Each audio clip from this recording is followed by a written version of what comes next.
Okay, moving on to topic 2, which is releases of May 2019 part 1. So it's our favorite K-pop songs of May 2019 part 1. Some favorites, one really bad one.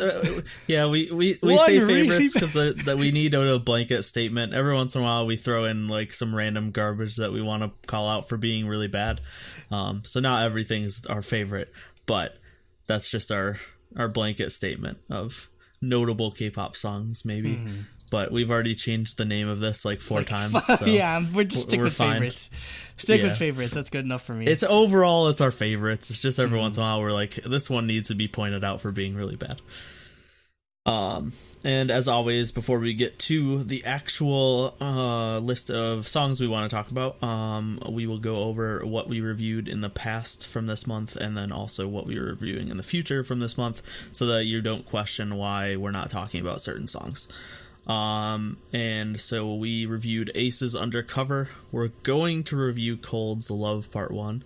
And we've reviewed EXID's We, Katie's Log, NCT 127's We Are Superhuman, Oh My Girl's The 5th Season, Taeyeon's Voice, Wavy's Takeoff, and Winner's We. So if you're wondering why none of those songs are getting called out, or the singles from those albums are getting called out, go check out our reviews. Mm-hmm. Moving on to the actual list of releases, we are starting off with Arby's, Present to You from the Dating Class OST. So it's Abri, by the way. It's not Arby's, but we just call them Arby because Arby's. Yep. So Abri, a female vocalist kind of focus group that we've covered a while. A lot on here on the releases. So yeah, the song is good. I just mostly wanted to focus on what is it, like Dating Class or whatever is the name of it. Dating Class is the name of the. So it's like a web drama that stars Chu from Luna and Giri from His Nine. So as if that didn't like bring up like the hype value enough as it is, they're just like two of my freaking biases from two of my like favorite groups in a drama together. It just sounds incredible. And from what I've seen, like watching the music video and from what I've seen of the clips, it just seems like Chu's not even acting. She's just Chu. She's really just Chu in this. It seems like in this drama. So I should probably check it out at some point. And it just makes me excited for Abri in general, just because like it's gonna bring a lot of eyes onto Chu and Gyuri are gonna bring a lot of eyes onto the drama, and so hopefully it helps expose them in terms of their music, because Abri is just really great in terms of vocals, so hopefully they can get a bit more popular off of this. Yeah, they're a really good vocal group.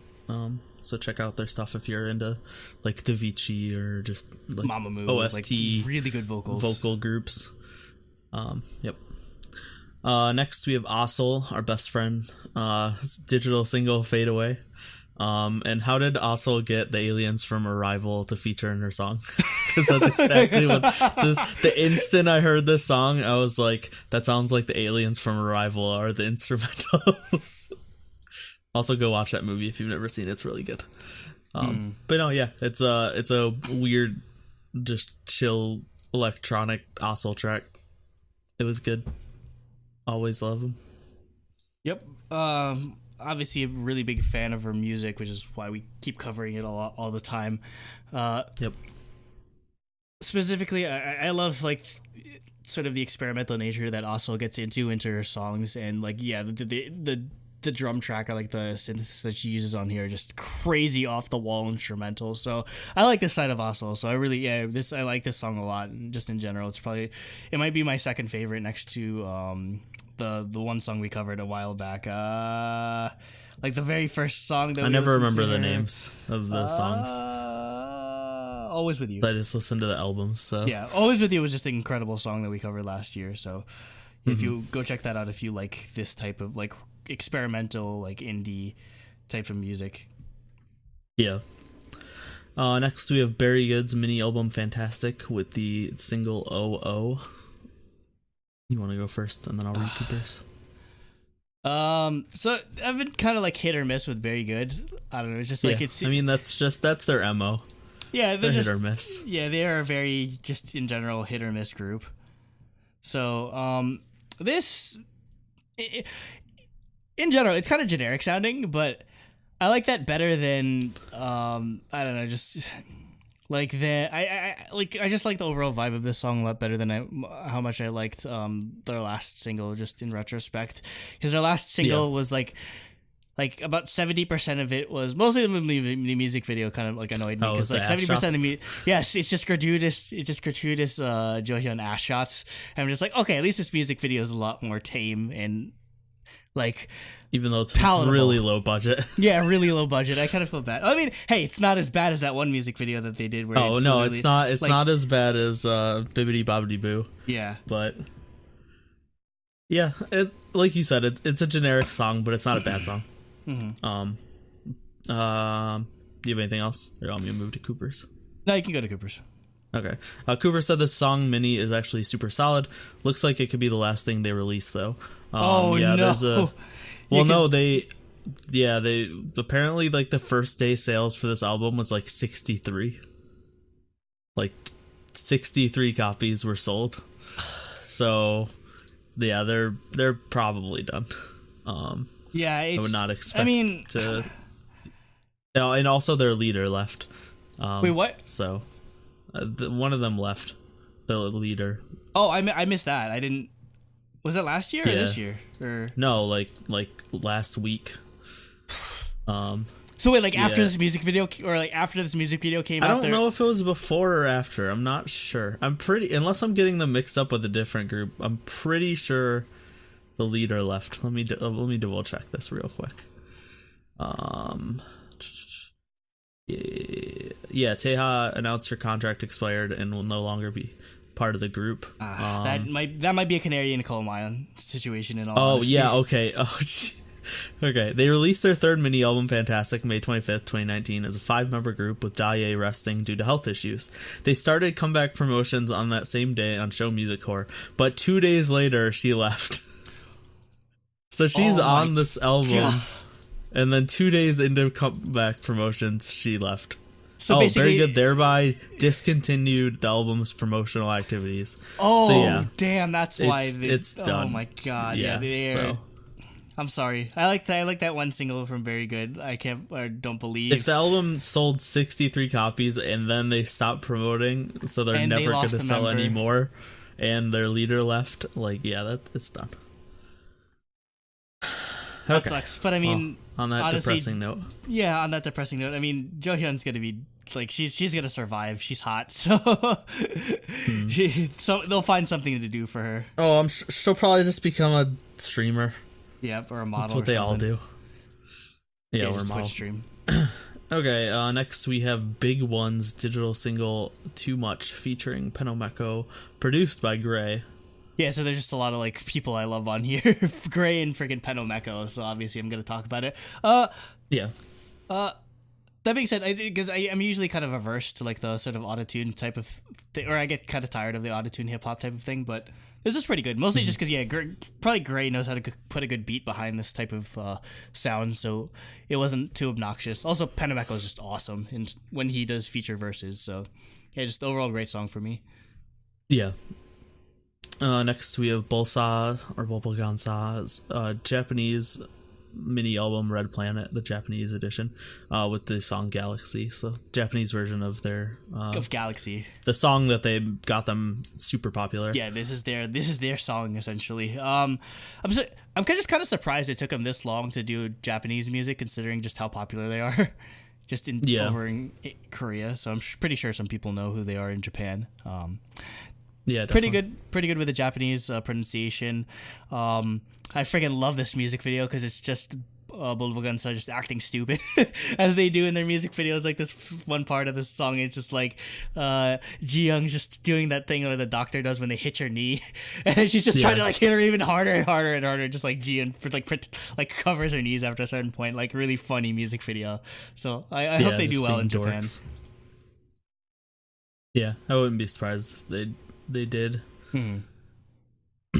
Next we have Burster's single album Barriers. Oh, this song was dope. So it's this crazy freaking like melodic hardcore song. And granted, I've heard the name Bursters before. I think like Kay on our Discord mentions them a lot. I just never got around to listening to them, and I kind of regret it now just because this song goes in like surprisingly. I guess you don't really hear like most when you hear like kind of like Korean like band or like Korean rock group, you're thinking like indie or just like some type, like idol band type thing. Idol band or indie, yeah.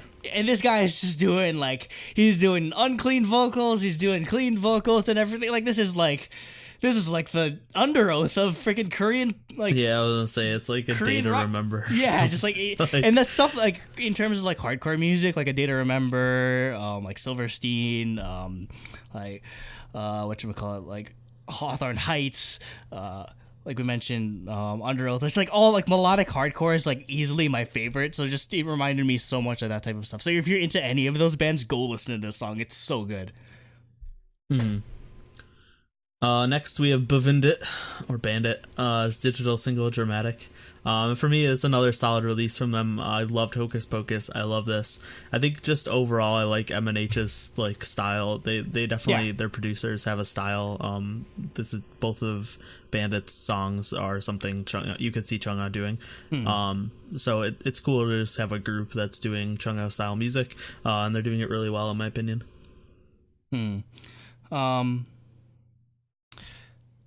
I liked it, or I don't. I'm kind of like back and forth on whether or not I like this better than Hocus Pocus. Like some parts of this song I do like better than Hocus Pocus, but I think Hocus Pocus still has a catchier chorus necessarily, or just like I like the vocals on the chorus for Hocus Pocus better than this, but I love the instrumental part of this. It's just again they really kill it with like this type of like vibe. This song like they do like Bandits between like Hocus Pocus and this song, they do have that sort of I guess just sort of like I don't know, like weird like Moombahton tropical type of vibe going to them. This really goes in on towards that like almost G-Idol type of sound, but yeah definitely they really do it well. I don't know why they only did a choreography video for this and not just like a proper music video, but I mean the choreography is pretty good still, so yeah. I'm kind of they're one of the groups that I was kind of hoping maybe go to KCON or maybe that we'll see at MTV the show. Yeah, I'm sad they didn't end up going, especially because they freaking M&H like needs like all the exposure they can get, and they Chungha goes to KCON all the time, so I thought they would be they're kind of like perfect fit for like a new group that can't tour on their own but would need exposure in America type of vibe. So. I could see them coming next year when they have a little bit more music. Hopefully. Yeah, I definitely want to see them. Also, someone, please, for the love of God, sub the Idol Room episode with Chungha and Bandit, because I really want to watch it, but there's still no subs. It's been out for like a month. You'd think Chungha would be popular enough to get subs. Exactly. I figured like someone, like some Chungha fan would sub it. Yeah, but someone has to do it. I don't know. Maybe there's, because it's weird. It's like it's Chungha and Bandit, and then it's one of the dudes from Coyote, like the really old like 90s group, and then I think like Dream Note. So it's like a more established member from a company, and then like their new girl group basically. So maybe people aren't doing it because it's not entirely focused on Chungha and Bandit. But I don't know. I don't care. Like someone sub it, please. Yeah. And Cooper said, I wasn't big on Hocus Pocus or this when it came out, but I'm now obsessed with this song. I know it's grown on some people in Discord. Baron's been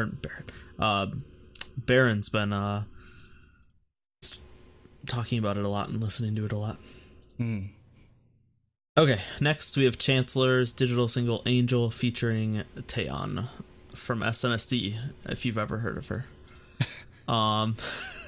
This is super smooth, like just chill duet, and it's pretty much exactly what you'd expect from a Chancellor and Tae duet, and it's fantastic. Tae's just everywhere in this month. She has a feature with Chancellor. She has another thing with like Yoon Jung-shin that we'll cover later. She has a Japanese album just all in 1 month, so she's staying pretty busy lately. It's filmed in that same like abandoned building that they filmed Kim Lip Eclipse, Stray Kids Elevator, that one song by Minso that both you and Umu love. Yeah, God, why can't I think of the name of that song right now? I forget, but like, Yeah. I don't know. Yeah, this building is just like we need to. I don't, it's probably in some like random place, like in the middle of nowhere that we can't visit. But that'd be cool to see like a good like a pilgrimage, or really just see where this location is, because I'm interested at this point. Yeah, Chancellor has a good voice. I've heard that on when he featured on the Giselle single that we covered a couple months back. Taeyeon, obviously, she kills this type of music, so really good choice of feature. Yep. Next we have Cherry Bullet's single album Love Adventure with the single Really Really, a cover of the Winner song. I kind of regret saying that I had like problems with Q&A back in the day. Like, oh, I 100% regret saying that, because I love that song now. I mean, it's grown on me so much. I liked most of the song, but I still had a problem with that weird of like friggin' like interlude before you hit the chorus. That's stupid. The like pre-chorus was really drop. jarring, but you kind of just get used to it. And yeah, the rest of the song's so good. I'm in the same boat. That song grew on me a ton. I'd rather have, because I still prefer Q&A like miles above Really Really, because this song is just it's a huge step back for them. Unfortunately, it feels like. I mean, again, I love that they've sort of developed a visual style and sort of aesthetic that's unique to them. Just like all this like video game and like sort of 8-bit inspired type of thing, but. Yeah, no, like it's funny because like the music is probably the worst part of the song, because even the choreography isn't that bad. It's just this song is super generic, and I'm just like, it's really generic. I want so much out of Cherry Bullet, and this isn't it. And like Cooper goes into it even further, and because I didn't have a chance to listen to the album yet, I probably should go back, because he says it's the weakest. Either. So it's the weakest on the entire album, apparently. Yeah, I'm in the same boat basically. Like I really like. All right, I hated on Q&A more than I should have, and it's grown on me a ton, and I love it. So yeah, when this came back, like I don't hate the song, but it's so generic. It doesn't stand out in any way at all, really. So yeah, Cooper said this is easily weakest on the album. Really don't know what FNC is doing with them. They've mentioned they want to be the nation's girl group. They won't get there with songs like these. They're not going to get anything close to that. I'm sorry. No, this song has been out for like 12 days, and it has 100,000 views. No, it has 1.7 on 1TheK. The thing is, though, FNC's. like what Q&A came out in the beginning of the year, and it already had 7 million. It's not going to hit that metric, unfortunately. Yeah, the song's nowhere near. Yeah, that's a huge fall off for them, unfortunately. So go back to the drawing board, FNC, please. Yeah, they deserve better than this. Don't AOA them, please. Yeah. Especially because AOA is basically dead at this point. Yep. So, okay, moving on to Clara C's digital single Bow Boo. I never know how to pronounce French words. Bow? What is it? How do you Bow? Yeah, it's Bow. Okay, that's right. Bow. So Clara C is someone that I've been listening to for the better part of a decade. I forget. You weren't on the episode when we last covered her music. She's a Korean American sort of. She started off as a YouTube. When that whole like Asian American YouTube singer thing blew up, she was one of those people right up there with like Kina Grannis and the rest of them. Yeah. So I'm glad that we get to cover her music on here, just because I love her voice. I'm glad. Like, I didn't know she could sing in French, because her French is incredible. Hopefully, I'll just show Jacob this song, because he probably knows better than that than I do. Just honestly, one of my favorite vocalists in all of music. Just so perfectly fit for these type of R&B songs. Just the raspiness in her voice is just something that's stuck with me all these years. So. Really, if you haven't checked out Clara C, check out her music. Check out her older albums when she was doing stuff like on her own in America. I'm just glad that she's still making music after all these years, because it's incredible, her voice. Yeah. Next, we have CLC's digital single Me. This is Hate 2.0, and a return to form for CLC for me. I loved it, every minute of it. Granted, overall, I don't hate No. I just didn't like the No part. So like I've never really stopped liking CLC, but no, yeah, this was fantastic, and I'm upset that it's just a single. Yeah, I don't know. I don't know why they're just getting like singles or granted they did have a mini album last time, so but yeah, it's just they're barely getting. Or I'm just glad that they're getting work when considering they didn't exist for the better part of a year and a half. I don't know. I'm kind of in a weird spot with this song where I liked where it was going up until the drop. I know the drop's kind of the focus of the song. Drop? I don't know. I don't think it. I kind of don't think it needed it. Hate? I love hate. It's just in this case, I loved where the song was going melodically. That I felt like the drop kind of like came out of left field. Yeah, it does come out of nowhere. Yeah. And this song is already like leagues better than No, because they're like Yen's voice is actually tolerable in this song. Like it's like again like our biggest problem with No is just like no, like like over and over and over and over again. So No part. Yeah, this is way better. Choreography looks great. I love the styling. I love Soren's hair especially. I love like they finally got Soren's hair down after all these years. So I'm glad that they're not messing it up. And the kind of funny thing is, it kind of feels like CLC's been on a better track musically than G-Idol is. Because in all honesty, I still don't like Senorita. I'd probably consider Senorita this. I like now. It'd probably be like Senorita is better than No, but Me is better than Senorita. This is definitely better than Senorita. Yeah, like. But this is like 10 out of 10 for me. So this is exactly what I wanted. Okay, Cooper said, this is straight 4-minute hate clone and I love every second of it. Cooper's on the same boat as me. Yep. Next we have D-Crunch with the mini album MO527 and the song Are You Ready? And Cooper's notes are, this group has legit the worst member names in K-pop. There's 4 members with Hyun in their name. Oh god. Song is okay. All their album tracks are better than the single though. So if you want to listen to a random new guy group that Cooper recommends, listen to D-Crunch's new album, but skip the single because apparently single's not great. After that, we have Davichi's digital single Unspoken Words. I mean, we've covered Avicii before, but I usually just like kind of skip it because a lot of their ballads are the same. This one's surprisingly good ballad though. Yeah, well, they're all good ballads. They're all good ballads. It's just this one's actually kind of worth ballads. talking. Yeah, this one's just kind of actually worth talking about though, just in terms of like the harmonies and everything. So yeah, Davici's just been killing it. So yeah. Next we have Drunken Tiger from their old full-length album we talked about last year. They put out a music video for I Love You Too featuring Yumi Ray. Oh, I love this. Well, both. I love hearing Yumi Ray sing. Tur and Tiger just work well off each other. It's a cute music video. They're in like their wedding outfits type of thing. God, how long have they been married now? I'm not sure. A long time. A long time already. I mean, they have a kid and everything, so yeah, it must be like their anniversary or something. Yeah. Next we have Eric Nam's digital single Runaway. Eric Nam, also known as the stealer of podcast titles, because he we started the day we are the only, at one point we were the only podcast that had Daebak in it, or the only YouTube channel that had Daebak in it, or the most popular YouTube channel that had Daebak in it. We have more views than he does, so, on YouTube. No, I'm sure he gets a lot of. On YouTube, he has a podcast called K-pop Daebak. He got it.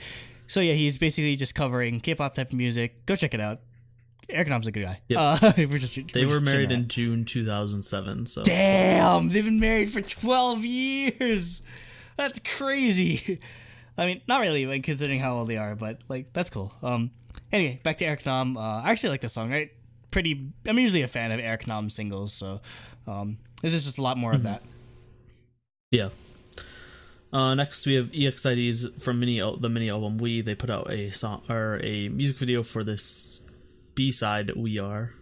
Apparently this was supposed to be the actual like title of the title track. Somebody commented on our review saying that We Are was supposed to be the title track of the song, but they're too emotional about the song, so they couldn't really like do a performance of it. The song is essentially a goodbye song. Like, it really is a goodbye song. Like, if you really think about it, and looking at this music video, it all but confirms that this is a goodbye single or goodbye song for EXID, because they're just friggin' crying like crazy when they're singing this. Yeah, it's a reminiscent concert clip music video while they sing it live. They're not officially dead, but they're dead. I'm sorry. Oh, they're gone. They're not coming back. As much as it hurts, every group this is that says that the writing's on the wall at this point. Yeah, every group that says, "Oh, we're not disbanding, we're just leaving the company, we'll still come back," they're never coming back. Like, don't believe it. It's like, it's not gonna happen. It never does. Cooper said, one of their best songs and their real goodbye single. I truly believe we will see them as 5 again, but if we don't, this is the perfect way to end things. Yeah, at this point, I'm just too burned by hearing that nonsense that I just exactly. I don't want to get my hopes up. The only one that I'm holding out hope for is SNSD. Oh, SSD will do it because they have. I think they will. Yeah. So she has the power to break. Yeah. Label or contract. Exactly. Their bond. Yeah. Is stronger than anything. So she is beyond SM at this point. So.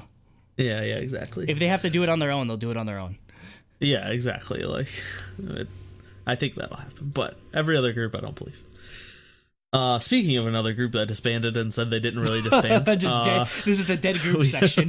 We have Eunjung from T-ara released the Japanese mini album Desire. Yeah, her debut debut solo in Japan, and I thought it was gonna be like, when you think, I don't know, you think it'd be like, oh, okay, Japanese debut from a T-ara member. T-ara's super popular. They're probably gonna do some type of ballad. Nope, it's like a straight up like J-rock anime vibe type song. She kills it in this though. I really love this song. Granted, most J-rock songs sound like anime songs, but this one specifically really sounds like an anime song. It has like a sick guitar solo, like an amazing vocals from Eunjung. Straight up sounds like a song for like, I don't know, like a hype anime, like a SAO or Gurren Lagann or something like that. So Jacob should probably listen to this. Yeah, definitely. Next, we have Giant Pink's digital single Tuesday Over Monday featuring Yeri from Red Velvet. I thought this was a great duet. I really like their contrasting vocal styles. It makes the song sound amazing. It's really cool, like a feature that came out of nowhere too. Like, you wouldn't think Yeri and Giant Pink would be featuring on a Giant Pink song. Yeah, this is surprisingly like tame for a Giant Pink. She goes like, the song she put out earlier in the month is just super hype. And yeah, this is a lot more in line with just like a chill, like hip hop type of vibe. So still love her voice. Super unique. Yeri's perfect choice for the hook on this song. So really good collab. And Cooper said Yeri and Giant Pink's voices contrast amazingly here, and the music video is really good. Pretty much agrees with us. And finally, for part 1, we have Gary Boy's digital single Traffic Control featuring Haze. And again, another sort of surprisingly tame song from a rapper. Like, Gary Boy is usually pretty hype, but he does some singing on this track. Pretty good, actually. Perfect choice to have Haze on this song, because it fits really well with just like how mellow the song is. So yeah, surprisingly good from Gary Boy. Everything about the song is what I love. It's like types of music I love, and I think it was done flawlessly. This is definitely one of my top singles of the year. Oh yeah, definitely. I thought the music video was really cool. They have like a really cool, I picked it for the screenshot, but they have a really cool effect of like projecting light and shadow on a wall. Like a member standing